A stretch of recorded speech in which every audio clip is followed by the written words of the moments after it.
Harvey Wasserman, thank you. Thank you, Mark.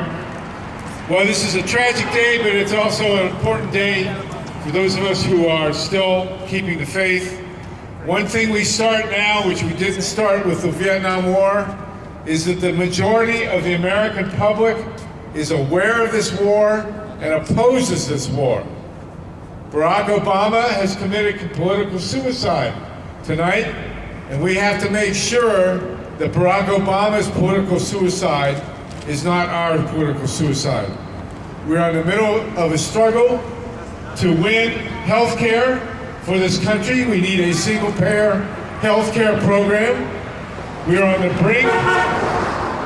brink of the most important technological revolution in human history, which is the implementation of a totally green-powered economy with solar, wind, tidal, geothermal, ocean thermal, all the other forms of renewable energy, plus increased efficiency, plus a revived mass transit system.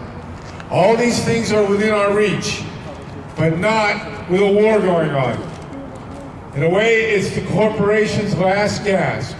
What Barack Obama has done tonight is to certify the power of the corporations and the military in this country. This war is a huge diversion, once again, from the Great Society, from the New Deal, from the New Frontier, from all the opportunities we've had to remake this country in a social, democratic form. Whenever that happens, somehow a war pops up. This one in Afghanistan is really a stretch. It's almost a joke. Afghanistan, can you pick a more remote and irrelevant country in terms of our national security issues than Afghanistan? The Obama administration is talking about firming up Pakistan. Does anybody know how many people live in Pakistan? It's 130 million. That country is close to half the size of the United States.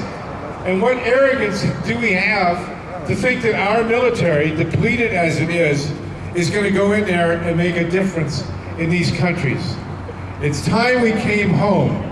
It's time we learned the lessons of Vietnam, of Korea, of Latin America, which is giving us the boot as fast as it can. We thought, some people thought, that Barack Obama was going to bring change. And I think we've learned today that it's just more of the same. He's actually turned the helm of this country over to Stanley McChrystal. Essentially, this country is now being boxed in to a futile military strategy by a general who went public in a way that should have gotten him fired. This country has turned over the civilian leadership of the nation to the military. But we are here to say this shall not pass.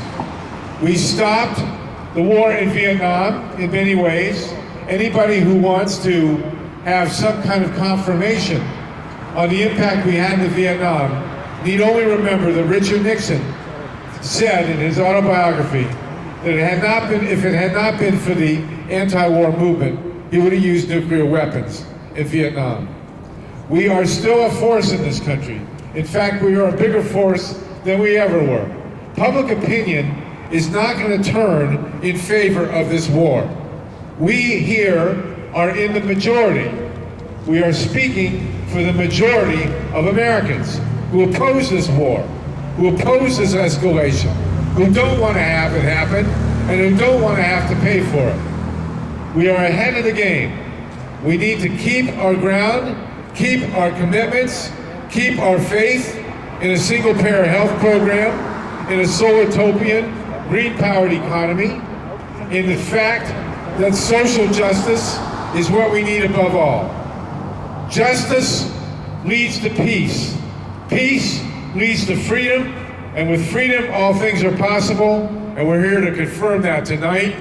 It's not often that we can start a new chapter of a movement against a war with a solid majority of the public behind us. But we are doing that tonight, and we are confirming that we are not going to let this happen, and we are going to fight like hell to stop this foolish escalation and bring our troops home from Afghanistan and Iraq.